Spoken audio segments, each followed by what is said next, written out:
His Majesty's government have made to the Chinese government. My Lords, the whole House is indebted to the Right Reverend Prelate, the Bishop of St Albans, for the, as always, exemplary way in which he's spoken to the House today and introduced today's debate, and for focusing our attention again on the CCP human rights violations. I declare my non-financial interest in the register. My Lords, the report of the International Relations and Defence Select Committee on China, Trade and Security describes UK-China policy as lacking strategic coherence. Confusion reinforced this week at the G20 summit. During the leadership election, Rishi Sunak said, I quote, that for too long Western leaders had rolled out the red carpet and turned a blind eye to the CCP's nefarious activities and ambitions. Liz Truss upgraded the UK's recognition of China from systemic competitor to threat, as have our allies in the United States, and described China's actions in Xinjiang as genocide. But on Tuesday, Mr Sunak was no longer citing the words of the Director General of MI5 that China represents, quote, the biggest long-term threat to Britain and the world's economic and national security, preferring instead to describe the CCP regime as a challenge. My Lords, North Korea, Iran and Russia are all described by the FCDO as a threat. Why is China not to be described in the same way? Yesterday, Sir Ian Duncan-Smith, a former leader of the party, warned the Prime Minister that, and I quote, it now looks like we're drifting into appeasement with China. There's an old saying that when you want to understand something, you should follow the money. We've been spending literally billions of pounds in China, ratcheting up, of course, a trade deficit of some £40 billion. We've seen British taxpayers' money being spent on goods made in a state that uses slave labour to undercut its competitors and is credibly accused of genocide. But, my Lords, we've now added insult to injury. On November the 15th, earlier this week, Will Quince MP confirmed in the House of Commons that the government is spending £770,000 a day to store 120 million items of PPE in China.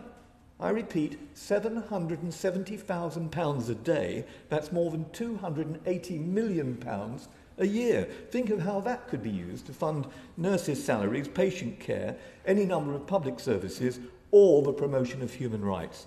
Perhaps the Noble Lord the Minister will tell us how much has been spent in total so far and explain how much longer we'll go on paying these exorbitant sums to the CCP regime.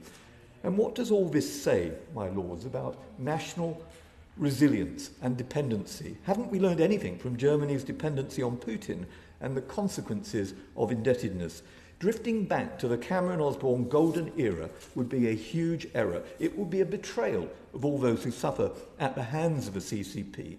Persecuted religious minorities, journalists and human rights defenders, those who've had the right to freedom of speech, freedom of assembly and association suppressed.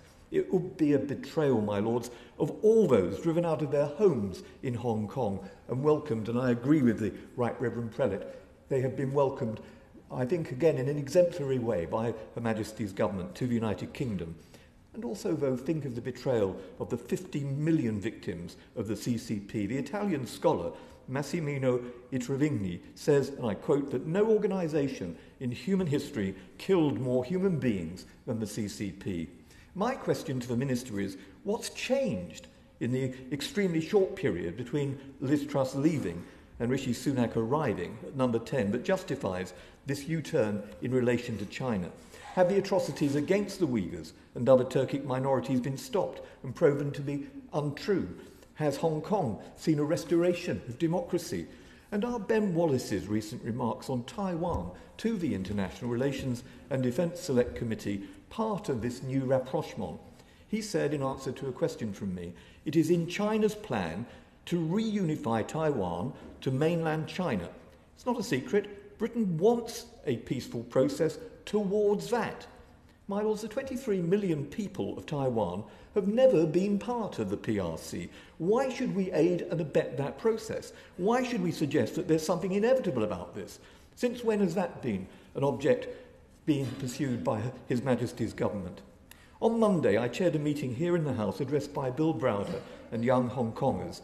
Pleas were made for Magnitsky sanctions against those who've abused human rights, upended democracy, subverted institutions, corrupted the rule of law. Political show trials in Hong Kong have become the norm under the new national security regime, with the verdict of Jimmy Lai's so-called fraud trial coming next week, as well as the verdict of the trial of the 90-year-old Cardinal Zen, referred to by the Right Reverend Prelate, and the other trustees of the 612 Humanitarian Relief Fund. Given the growing number of political prisoners in Hong Kong and upcoming national security cases, including that of Jimmy Lai and Apple Daily journalists on the 1st of December, will the noble Lord tell the House what the government is willing to do to stand by its legal, moral and historic commitments to Hong Kong and to Jimmy Lai, who is, after all, a United Kingdom citizen? How does the Minister respond to my noble and learned friend, Baroness Hale, former President of the Supreme Court, who was warned in the last 24 hours of Hong Kong's unacceptable laws and said that British judges should search their consciences and vacate their seats in the Hong Kong courts?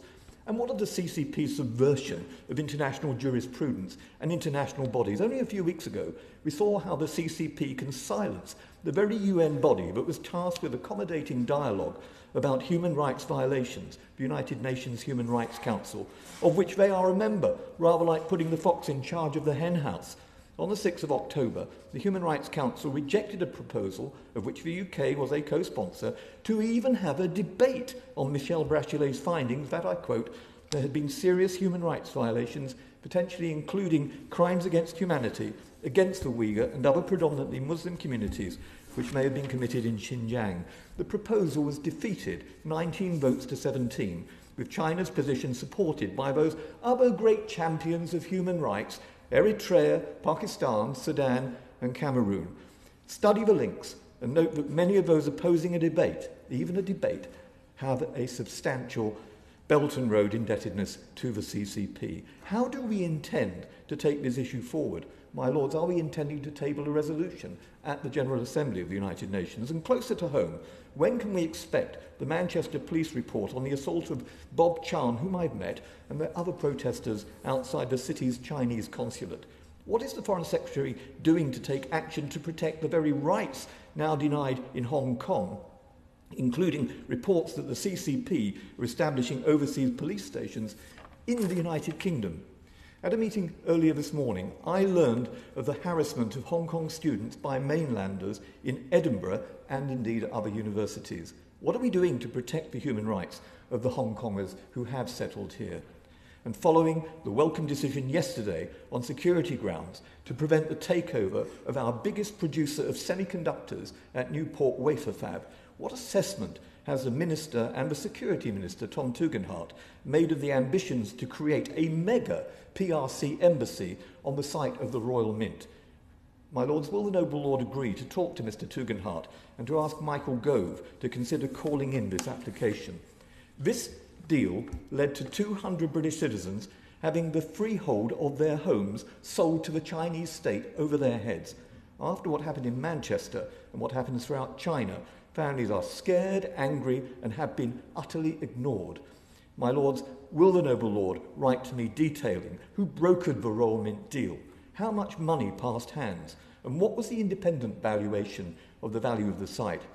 If the noble Lord, the Minister, who is always so kind and generous in dealing with the questions that I put to him, but if he can't undertake to answer them today, will he at least agree that these are legitimate questions, they deserve to be answered, and that he will write to me about them? My Lords, I close once again in thanking the Right Reverend Prelate for giving us the opportunity to say some of these things.